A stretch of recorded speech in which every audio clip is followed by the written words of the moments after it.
Addio a Biella Provincia, è il titolo apparso sui giornali, ripetuto dagli altri mass media, oggi proprio dopo la dichiarazione della manovra Tremonti che è stata diffusa ieri sera. Biella non sarà più provincia, lo era da poco tempo, tutto sommato, dopo varie peripezie che nascono nel 1622 con un decreto del duca Carlo Emanuele di Savoia, poi diventa nel 1859, passa a Novara, nel 1927 invece ritorna alla provincia di Vercelli e poi dopo finalmente nel 1995 nasce ufficialmente la provincia di Biella. La prima presidente della nascitura provincia è Silvia Marsoni, che è stata la prima presidente.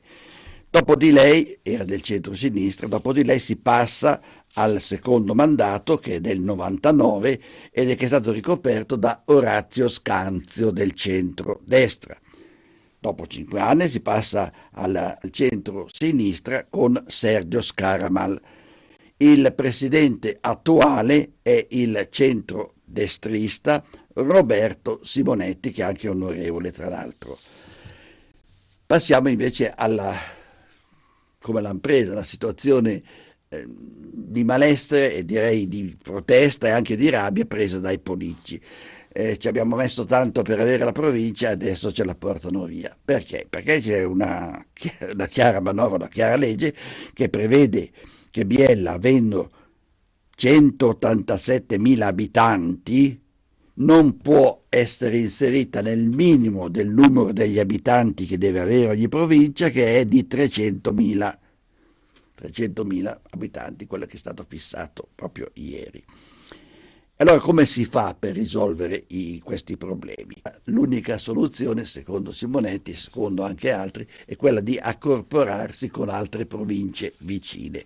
E con altre province vicine potrebbero essere la provincia di Vercelli e la provincia di Novara e del VCO. Ma nasce anche qui un altro problema, ed è quello che per agglomerare questa nuova provincia, la provincia di Biella dovrebbe essere vicina, legata, confinante con la provincia di Novara, cosa che non lo è. Secondo Gilberto Picchetto, che è un senatore del Popolo della Libertà, una provincia piccola come la nostra, lo dichiara lui, difficilmente può stare in piedi da sola. I costi, dice Picchetto, della politica sono molto bassi, ma la vera spesa è quella per il personale.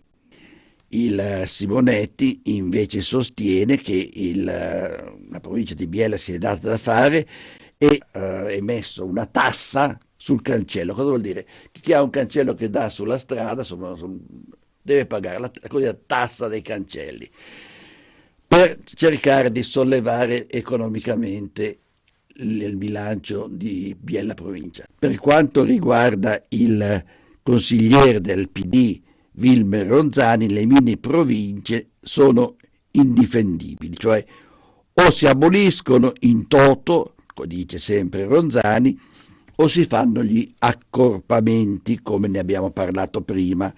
È una questione ineluttabile, ma i criteri per unire i territori devono essere, sempre secondo Ronzani, fondati sulla natura sociale e economica della comunità. Limitarsi a dire di andare a Vercelli o con Novara è, dice Ronzani, stucchevole e inutile. C'è di conseguenza una grande confusione.